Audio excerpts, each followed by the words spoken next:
Ang lamig pala talaga rito sa norte, Gab. Gusto mo bang hinaan ko ang aircon natin? Ayos lang, kinakabahan lang talaga ako sa pagkikita namin ni tatay. Paano kung hindi na niya ako makilala? Imposible yun, wala namang amang makakalimot sa anak niya. Lalo na sa anak na kasing matapang at kasing ganda mo. Salamat, Gab. Sana nga maging maayos ang lahat. Sana matapos na ang paghihintay ni nanay. Ayan na, Ligaya, nakapasok na tayo sa mismong bayan. Dito na ba talaga yun? Ang raming minero dito ah.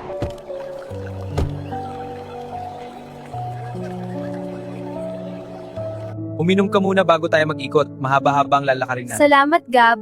Handang-handa na ako. Tara na, Gab. Magtanong-tanong na tayo. Hindi tayo uuwi nang hindi siya kasama. Magandang araw po, may kilala ba kayong Nestor Di Makulangan dito? Nestor, wala kaming kilalang ganyan dito, iho. Kuya, baka po narinig yun na ang pangalang ito. Magsasaka po siya. Pasensya na, bago lang din ako rito, wala akong alam. 3 oras na tayo nagtatanong, Gab. Wala man lang nakakakilala. Baka umalis na siya sa bayang ito.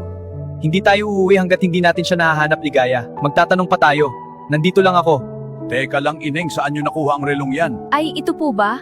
Pag-aari po ito ng tatay ko. Imposible. Walang ibang nagmamay-ari niyan kundi si El ng Hacienda del Sol. El Patron, kanang kamay? Baka po may kapangalan lang siya, Manong, magsasaka lang po siya eh. Kilalang kilala ang relong yan dito. Kung gusto niyo siyang makita, pumunta kayo sa asyenda. Sundan niyo lang ang pataas na kalsadang yan. Pero mag-ingat kayo, mahigpit ang mga gwardiya doon. Maraming salamat po, Manong. Malaking tulong po ito. Tara na, Ligaya, puntahan na natin.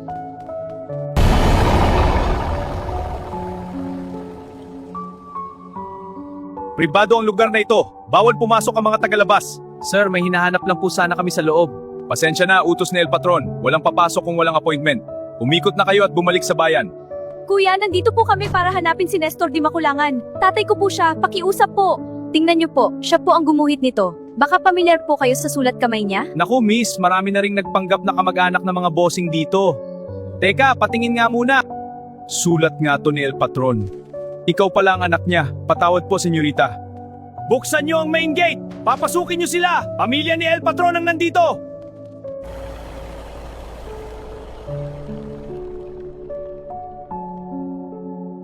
Gabang laki-laki ng lugar na to. Parang isang buong bayan ang laki nito. Hindi basta-basta magsasaka lang ang namamahala rito. Napakamahal ng mga gamit na yan sa minahan. Boss, pasensya na. Saan po ba namin makikita si El Patron? Kailangan lang po sana namin siyang makita. Nasa likod ng bahay, sa kaliwa. Sundan nyo lang tong kalsada. Mapapansin nyo agad siya. Nakasalakot at nagbubuhat ng kahoy. Paano kung nagbago na siya, Gab? Paano kung isa na siyang mayamang doon na ayaw na sa atin?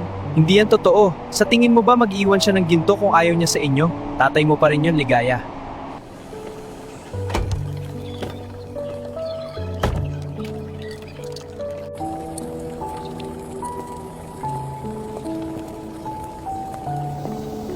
Gab, tignan mo yung lalaking yun. Yung nakasalakot.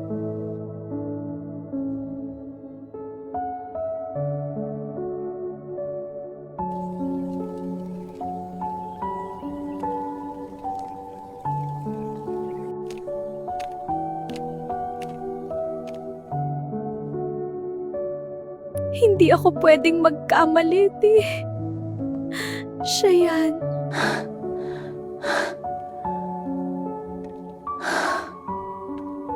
Tatay!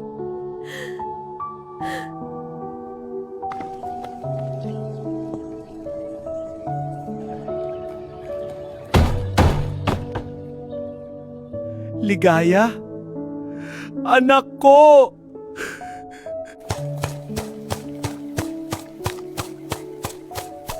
Patawarin mo ako, anak!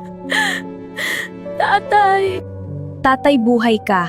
At ikaw ang namamahala rito, sa buong Hacienda del Sol. Pero bakit, Tay? Kung may ginto tayo sa kahon, bakit mo kami iniwan sa hirap?